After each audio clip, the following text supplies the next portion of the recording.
Sir Tegra विधानसभा में चाचा जी बोले बहुते फैक्ट्री है, बहुते तो फैक्ट्री है, क्या पूछे टेगरा विधानसभा के जो जनता है उनको बहुते फैक्ट्री में रोजगार मिला है। यहाँ के जो विधायक है उस तरह भ्रष्ट हो गए हैं, खाली उन्हें उम्र के नाम पे वोट तो मिल गया था लेकिन तेघरा के लिए कुछ नहीं किए थे। तेघरा के जनताओं को तेघरा विधानसभा में नौकरी नहीं मिल रहा है। पूरा बेगूसराय में सबसे अधिक तेघरे विधानसभा में फैक्ट्री है, सब चीज़ है, फर्टिलाइजर है, सब चीज़ है, लेकिन तेघरा विधानसभा की जनता को तेघरा के फैक्ट्री में नौकरी नहीं है। इसलिए तेघरा विधानसभा की जनता अगली बार बदलाव चाहती है और वह चाहती है कि पार्टी के चक्कर से हटकर कोई ऐसा बंदा आए। अभी एक बंदा हमारी नज़र में निर्दलीय बंदा है चंद्र प्रकाश सिंह जी, जो अभी सब जगह खड़ा हो रहे हैं, महिलाओं के लिए कर रहे हैं, काम कर रहे हैं। तो पार्टी का चक्कर ही खत्म हो जाना चाहिए। अगली बार देखिए, एक बार तेघरा विधानसभा में निर्दलीय बना था, इस बार भी तेघरा विधानसभा में निर्दलीय विधायक बने चंद्र प्रकाश सिंह। आपके पास में तेघरा की बात किया जाए, तेघरा को क्या मिला, कितना विकास हुआ इस क्षेत्र का?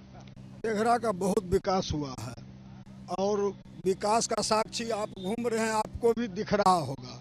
विकास किसको बोलते हैं? आपको टूटी सड़कें कहीं नजर आई है क्या?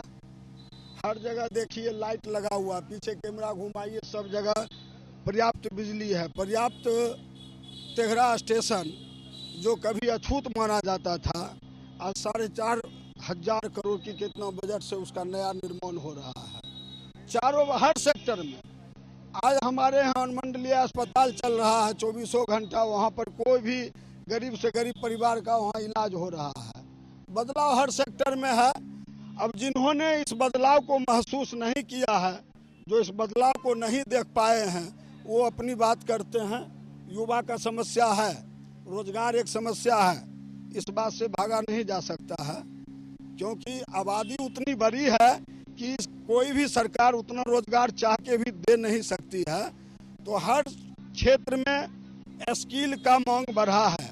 अगर आप में स्किल है तो आप कहीं भी रह के आप रोजगार स्वरोजगार कर सकते हैं। और अभी की सरकार, जब आप बैंक में जाएंगे, रोजगार नियोजन मेला में जाइएगा, तो तरह तरह का सब्सिडी और उद्यमी योजना, स्टार्टअप, बहुत तरह का ऑप्शन है।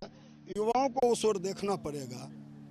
युवा हम लोग हैं, अपना समय बता रहा था एक लड़का, समय बर्बाद करते हैं चाय दुकान पे, पान दुकान पे, कोचिंग के नाम पर जो है सिगरेट पीते रहते हैं। हम लोग देखते नहीं हैं समाज में युवा क्या कर रहे हैं। युवाओं को भी अपने आप में बदलाव लाना पड़ेगा और उस ओर ध्यान देना पड़ेगा, तो ही सच्ची बदलाव होगा। वर्तमान सरकार का नीति सही है, नीयत सही है, बावजूद भी काम करने की जरूरत है। भ्रष्टाचार कुछ है स्थानीय लेवल पर, अंचल लेवल पर, बुचौलिया दलाल यहाँ अभी भी काम कर रहे हैं। सरकार को उस पर ध्यान देना पड़ेगा, क्योंकि जो गरीब जनता है उसको दिन रात अंचल कार्यालय आना पड़ता है। बिल्कुल। एक सवाल और भी है, बिहार की जनता लगातार सवाल ये करते हैं कि देखिए, बिहार में तो शराबबंदी है लेकिन हर जगह शराब मिलता है, तो बिहार में शराबबंदी कितना सफल है?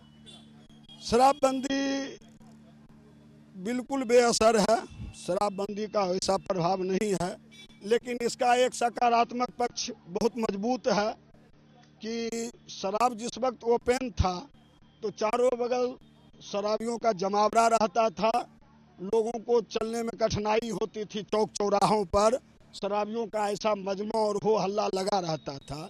कम से कम ये तो उठ गया, ये बंद हो गया। अब कहीं शराबी नजर नहीं आता है, अपना चोरा के पीता है, 2 नंबर 1 नंबर माल पीता है, कहीं शराबी नजर नहीं आता है। बिहार की शराब की बात करें, कितना सफल है? इस संदर्भ में सर, हम जब जो उसका रक्षक है वो उस संदर्भ में नहीं सोच रहा होगा तो हमारे कुछ सोचने से कुछ नहीं हो सकता। और सरकार को मैंने बनाया। सरकार मेरे पर कोई भी पॉलिसी लाती है तो कहती है मैंने तुम पे को दे दिया, एहसान कर दिया, वो कर दिया, वो कर दिया। सरकार का काम है स्वच्छता और साक्षरता से ही देश की उन्नति होती है। ये जब सरकार बोलती है, समझती है, तो खिचड़ी क्यों बच्चों को खिलाती है? जो 1 करोड़ बीमारी होता है, बच्चों का भविष्य को देखती नहीं है, सिर्फ पेपर के माध्यम से ये सब गेम खेलती है। जब सरकार ही नहीं जानती है अपना कि मेरा काम योगदान क्या है, वो वही बेचवाती है, प्रशासन नहीं देखती है, तो सरकार ही जब हमारा योगदान ही नहीं है कि उसको रोक सके। बहुत करेंगे कि उसको बता सकते हैं, पीने वाला बता सकता है उसका अड्डा, बाकी उसको बेड नहीं लगा सकता। तो इस पे सरकार को मद्देनजर रखना चाहिए कि हमको कौन ऐसा पॉलिसी लाए कि इस पे पूर्ण तरह से बेड लग जाए सर। बिल्कुल, हमारे साथ युवा हैं, युवाओं से बात करने की कोशिश करें। इधर आइए। युवा क्या सोच रहा है इस सरकार में? युवाओं की भलाई की बात करें, युवाओं की विकास की बात करें। बताया जा रहा है कि युवा आए दिन लाठी खाते हैं, पेपर लीक होता है, तमाम समस्याओं से युवा जूझ रहे हैं। युवा की क्या सोच है इस बार की? देखिए, युवा की सोच है कि जैसे बात रहा कि क्वेश्चन लीक हो रहा है, तो क्वेश्चन लीक करने वाला कहीं ना कहीं चाहे तो विपक्ष के लोग होते हैं, जिसका मुद्दा उठा रहे हैं कि क्वेश्चन लीक हो गया, या क्वेश्चन लीक होता नहीं है, इसका एक जो होता है बना दिया जाता है कि क्वेश्चन लीक हो गया, आउट हो गया। जैसे कि आए दिन देख रहे हैं, क्या क्वेश्चन तो लीक हो रहा है, चाहे क्वेश्चन भी हो, लेकिन अगर क्वेश्चन मिलाया जाता है तो क्वेश्चन बहुत दिन का पहले का क्वेश्चन होता है और क्वेश्चन मैच भी नहीं कर रहा, इसी पे मुद्दा बना दिया जाता है कि क्वेश्चन लीक हो रहा है। अब बात रहा कि रोजगार का, तो रोजगार आज एनडीए सरकार में इतना रोजगार मिल रही है, युवाओं को मिल रही है कि आप लोग देख रहे हैं कि पहले पहले आप लोग को मालूम था पहले मालूम था 2005 से पहले देखिए 2005 से पहले का पता कीजिए कि सड़क में गड्ढा था कि गड्ढा में सड़क था, ये बात को देखने वाली बात है। पहले की 2005 से पहले गोली चलाने के लिए लाइसेंस लेना पड़ता था, लेकिन गोली चलाने के लिए लाइसेंस लेना नहीं पड़ता था। लेकिन आज देख लीजिए, यही एनडीए सरकार में गोली चलाने के लिए लाइसेंस लेना नहीं पड़ता है, गोली चलाने के लिए लाइसेंस लेना पड़ता है। ये एनडीए सरकार है हमारी, ये एनडीए सरकार है हमारी। कि आपको भी पता होगा कि पहले कितना आतंकी हमला होता था, कितना 2005 से पहले 7 बजते ही हमारी माँ बहनों घर से बाहर नहीं निकलती थी। आज वही एनडीए सरकार है जो हमारी माँ बहन बेटी 11 बजे रात को भी पैदल जा सकती है और पैदल आ सकती है। और देख रहे हैं कितना, अभी हमको पटना जाने के लिए हम बाइक से 1.5 घंटा में पटना पहुंच जाते हैं बेगूसराय से। क्या पहले आप 1.5 घंटा में पहुंच सकते थे पटना?